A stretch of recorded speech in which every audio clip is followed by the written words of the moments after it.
Hello, this is Naomi with Sword and Steel, and today I will be breaking open the Blackstone Fortress expansion, Escalation.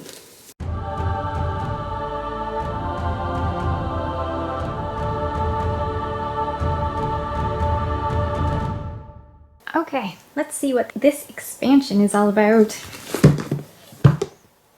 Okay, let's see. It says it contains a 24-page escalation booklet, 40-page exploration booklet, 8-page datasheet booklet, 11 board tiles, 68 cards, 29 counters and markers, 4 stasis chambers, a 1 Throne of Malik's envelope.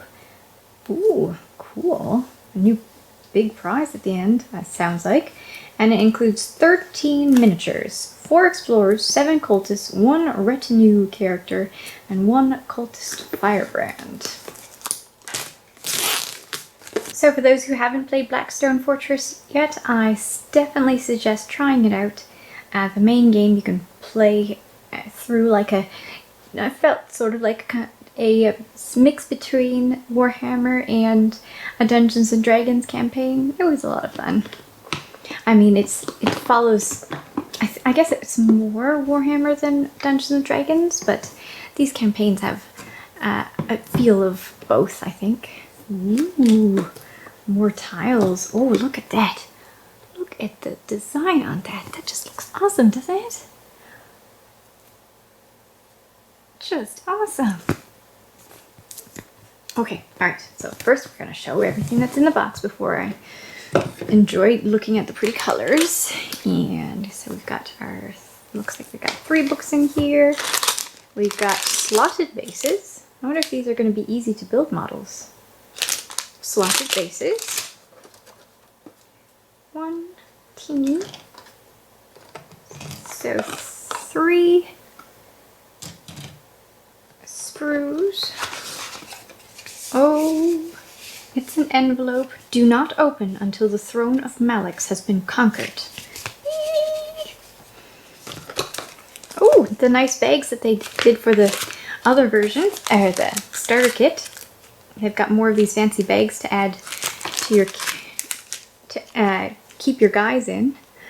New characters. I'm so excited.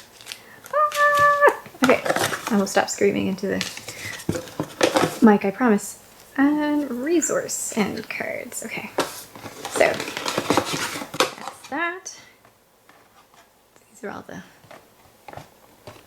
people that you get.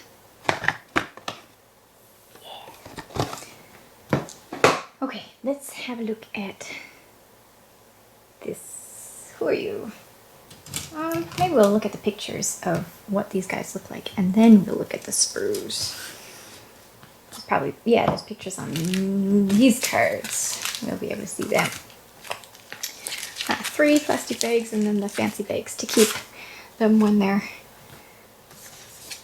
in the when they're resting. All right, so we will not open the envelope. There will be no spoilers, but we will check out this book just a little bit.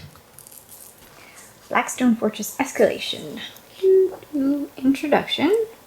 So it says, Escalation is an expansion for Warhammer Quest Blackstone Fortress that adds a new quest in which the explorers seek to destabilize an area of the Blackstone Fortress that has been corrupted by the forces of chaos.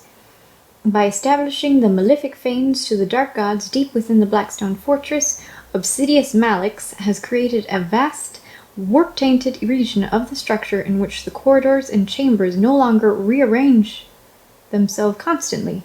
To complete their quest, the explorers must locate each of Malik's shrines and destroy or disable them, allowing the fortress to scatter the Chaos Lord's forces throughout its halls. However, first they must find these shrines, a task that will not be easy, especially as time is working against them. With Malik's forces taking over ever more of the Blackstone Fortress's weapon systems, the threat to the explorers' base of Precipice will grow with every passing expedition. Fun! Oh, the Escalation expansion represents the next chapter in the ongoing Blackstone Fortress saga. Cool! Here are components. Looks like we've got 2 new ships we'll be able to look at. well, you know, pictures of the 2 new ships and their cool abilities. And some new rules. Retinue characters. When starting a new expedition, 1 retinue character can be chosen to accompany the explorers. A retinue character is treated as an explorer in all regards with the following exceptions. A retinue character does not have an initiative card and is always controlled by whoever is the current leader. Neat. Retinue characters are activated immediately after the leader's own explorer. A retinue character can never use destiny dice. Retinue characters do not use activation dice. Instead, their character card will tell you how many actions and what actions that character can take each time it is activated. A stunned retinue character takes 1 fewer action in a turn in which it stands back up. Retinue characters suffer wounds and grievous wounds and are taken out of action in the same manner as explorers. A retinue character can never have discovery or resource cards. If a rule or ability would cause a retinue character to receive a discovery card, the leader receives that discovery card instead. And retinue characters can never receive any cards that are given as rewards. If a reward would be given to a retinue character, that reward is instead given to the leader. And randomized directions. A menace level. Here are our new explorers and the new hostiles that we're getting. Look at that. We've got a Primaris Psyker, a Crusader and a Rogue Trader, a Techno-Archaeologist, and a Servitor. And then the hostiles are Cultist, Firebrand, and a bunch of other cultists.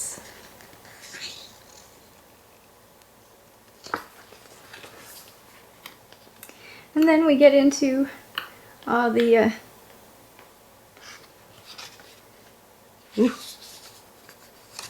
the background of each of the people and the background of the cultists and what the 2 ships do, and a reference of how to play the game, just like they did on in the regular one. How to play. Awesome. Exploration. Read this when you start the quest for the Black Shrines. Woo. Oh, I'm only showing tiny little bits because there's new maps coming and I don't want to show them all off because it would be so cool. So yeah, you get to see all the different sorts of maps that you'll get to come across. Give you a quick little glance at that. Data sheets. So if you can turn all of these new models into people that you can use. Here are their points in 40k.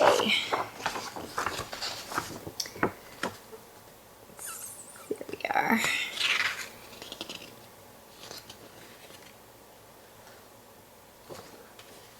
Yeah. The assembly guide. The assembly guide of all your characters that you get. Also the paint scheme. Okay, and what does it say? It says you get resource, shrine, chamber, and mortis cards here. Now, let's look at the new tiles that you get. Let's look at that. Oh my gosh. Yeah.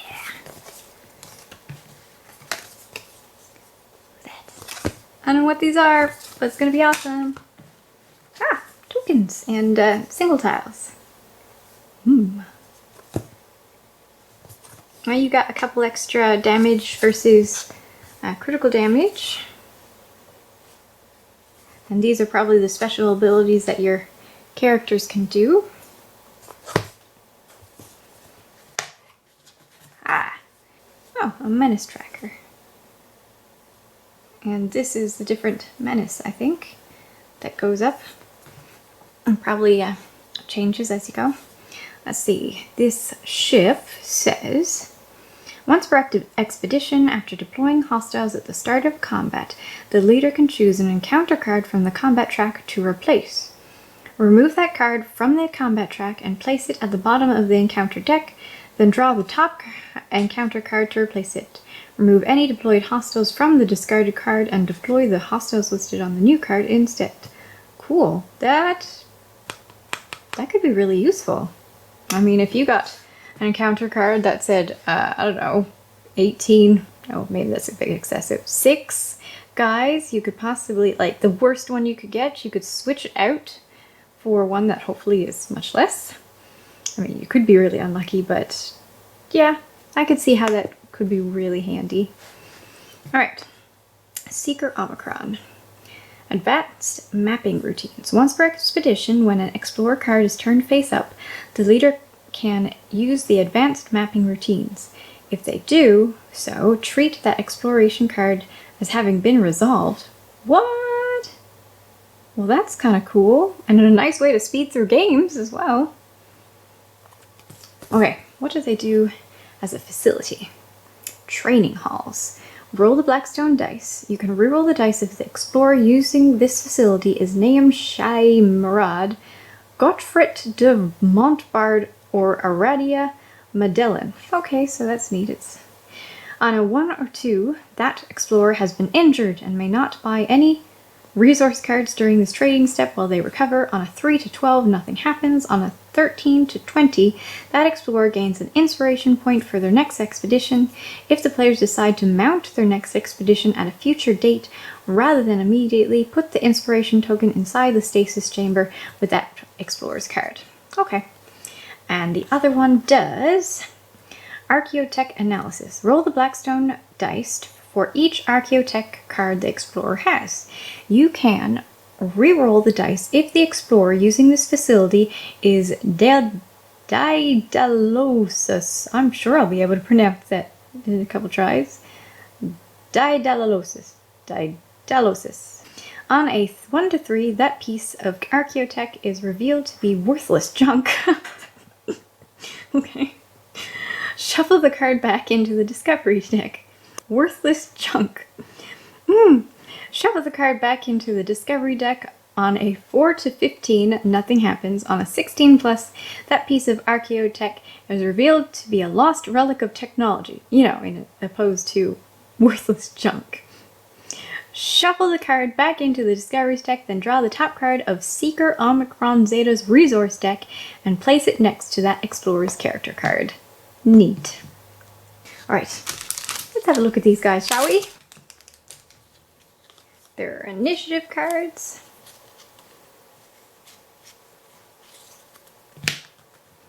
The encounter cards. 7 cultists. I hope they're not that strong.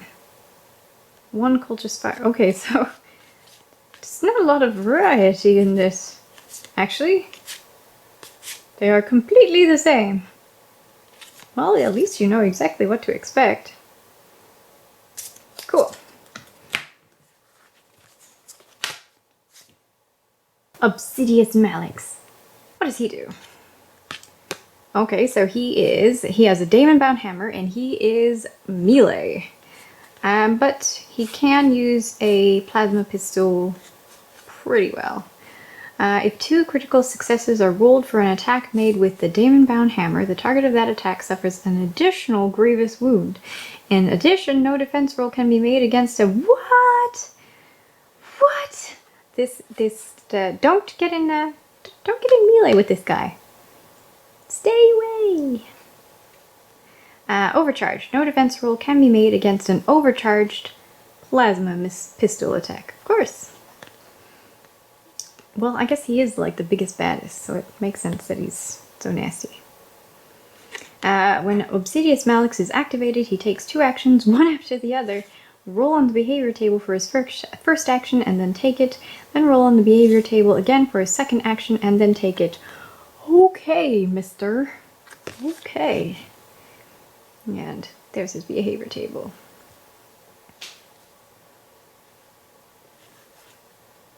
Yeah. Fun. This is the leader of the cultists. Let's see. He only has a Hellfire torch. so that's pretty nasty. 2 to 3 is his best range. And he moves up. And, is that really? Just move up. What are you doing? Move up.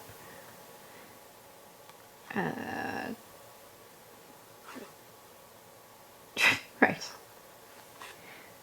Yes, that's what it says. Move up. The Hellfire Torch cannot be fired at this range. The cultist firebrand moves towards the closest explorer instead of making an attack. Yeah. Torrent of Flame. Ignore cover for a Hellfire Torch attack and make an attack against each other explorer in the same hex as that. Wow. Well, I guess that makes sense. He is using a blowtorch staff. Yikes. We won't go through all of that. Cultists. We've got a lot of options. A cultist group cannot include more than one cultist champion. Who is? More than one miniature armed with a heavy stubber and more than one miniature armed with a grenade launcher. In addition, if a cultist group has 5 or more miniatures, one of the miniatures must be a cultist champion. If a cultist champion is available, one of the miniatures must be armed with a heavy stubber if a miniature armed with a heavy stubber is available, and one of the miniatures must be armed with a grenade launcher if a miniature armed with a grenade launcher is available. That's for 5 or more miniatures, and I'm pretty certain, yeah, only all options for these cultists are 7. Okay. And those are all the different abilities. You see them? Just have a look. So they are the heavy stubber. Thankfully only one of them has this heavy stubber. I'd say kill the heavy stubber. Yeah, look at that. These, not so bad. This, you know, it's kind of bad, but overall, yeah, kill the heavy stubber and then worry about everyone else. Wow, we've got full auto. Make an attack roll against each explorer adjacent and visible to this hostile. If only one explorer is adjacent, treat this as onslaught instead. We've got multiple AoE effects. Neat. Alright, so now we have X101. Oh, he's a retinue character. Okay, so yeah, here are the characters. And then he's someone that you'd bring along with you for funsies. If Daedalus is on the expedition, X101 starts the expedition expired. Nice, so he wants to stick with his master, I guess, the techno-archaeologist. He's inspired. I wonder what's the difference between him inspired. So triangles and that, so he's good in melee with the claw and pretty good with the gun. The second and subsequent grave gun weapon actions taken in an activation are the blue dice if the target of that weapon action was the target of the last grave gun weapon action taken that activation. Oh, okay, so that's cool. So the first one is the triangle and then after that it's the blue dice. Well, that's kind of neat. Same. His thing is negative. Alright, let's see. He has a eradication pistol, which is not particularly that great, but you know, pretty good. And he has a serval arc claw, which requires a 4+ to use, but it is great in melee. If an attack roll made for a serval arc claw weapon action is a success or a critical success, the target is stunned in addition to any wounds they suffer. Nice. Here are his abilities. There he is inspired. What's the difference? Oh, he becomes a better shot when he's inspired. And his vitality roll gets better too.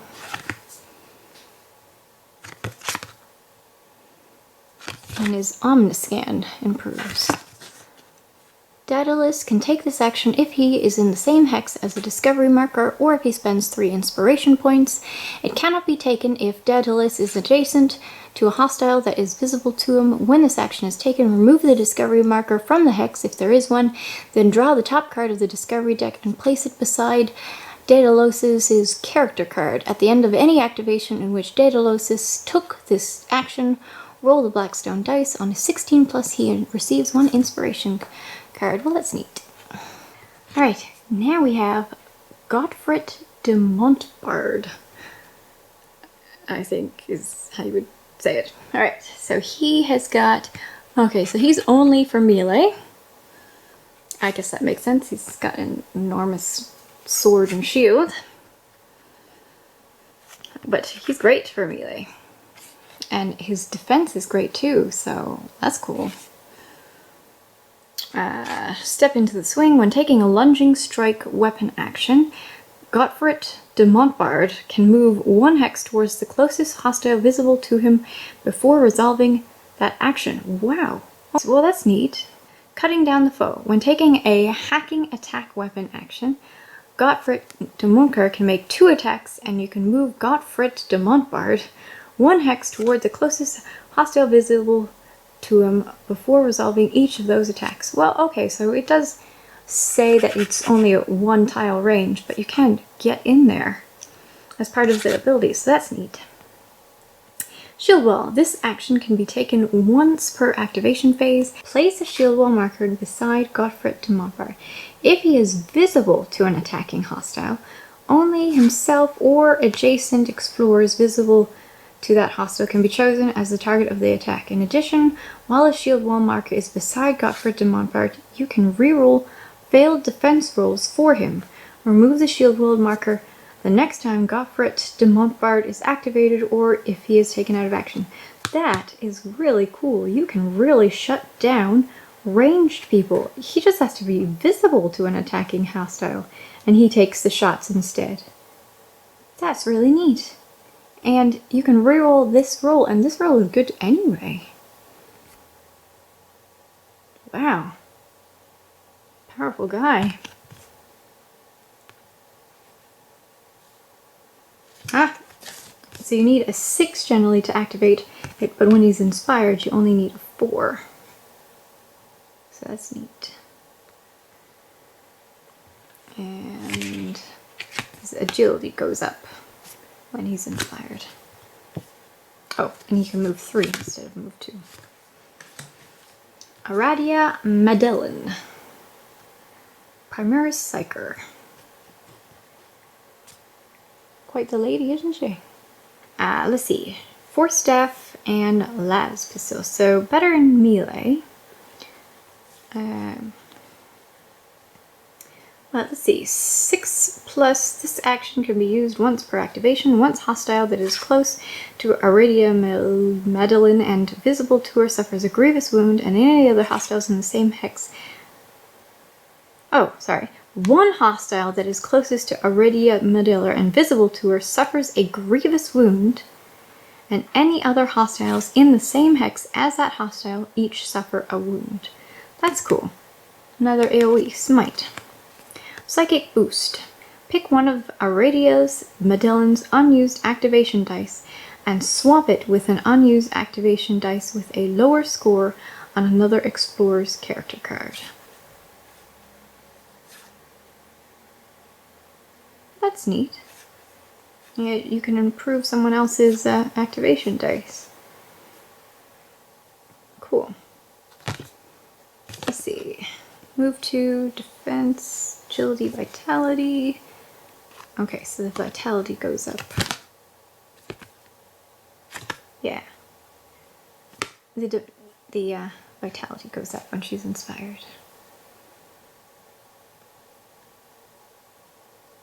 Cool. Naim Shai Murad. 2 defense, agility, vitality, all in triangles. Pistol, pretty good and quite good. Gunslinger. When taking a dual negotiator pistol's weapons action, Naomi Murad can attack twice for a cost of 4+, or 3 times for a cost of 6+, carrying out each attack one at a time, one after the other. The target chosen for the second and third attacks must either be the same as the target of the previous attack, or in the same hex as, or an adjacent hex to the target of the previous attack. Well, that's cool. You can do a lot of shots. And servosco targeting networked. If he makes a weapon action and aimed weapon action, any other weapon actions she takes, oh, it's a girl. Any other weapon action she takes in the same activation will also ignore cover. Nice. That's really nice. Quick draw. When Naomi Murad ends an activation with dice remaining to use as Overwatch dice, do not remove activation dice with a score of 1 or reduce the value of remaining dice. Cool. Alright, let's see what she changes to. She moves up to 3 movement, and her weapon skills both get better. Oh, and instead of 4+ and 6+, goes to 3+ and 5+. And that's them. I really enjoy these new characters. We will try and make time to play some games of Blackstone Fortress. Makes me miss it. It's been a long time. Now that we know what they look like, let's look at the sprues. This is the sprue for the cultist firebrand. Look at the size of that weapon. Oh, look at the size of the flames. That'll be fun to paint.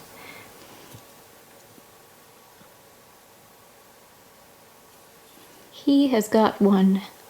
Like, it looks like he's happy and unhappy at the same time. And maybe it's because he's got so much flame so close to him and he's grimacing from the heat. And happy at the same time because he's burning you more than he's burning himself.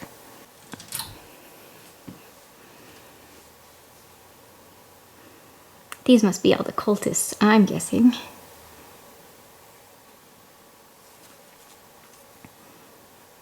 Yeah. Okay, it's a helmet.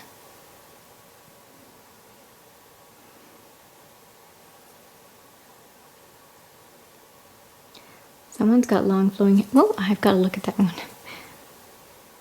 Okay, my favorite head for a cultist. I imagine he's supposed to look creepy, but it just looks so cute.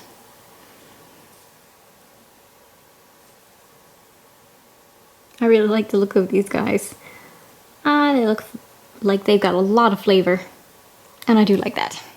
It looks like the red sprue is all the characters.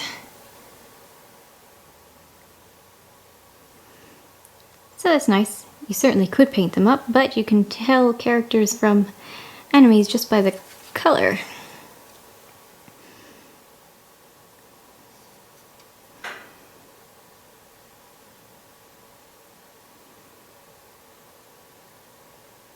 Look at those skulls.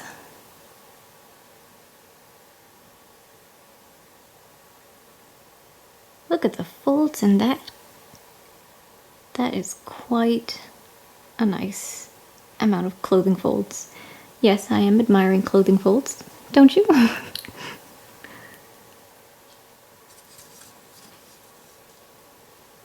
Nice.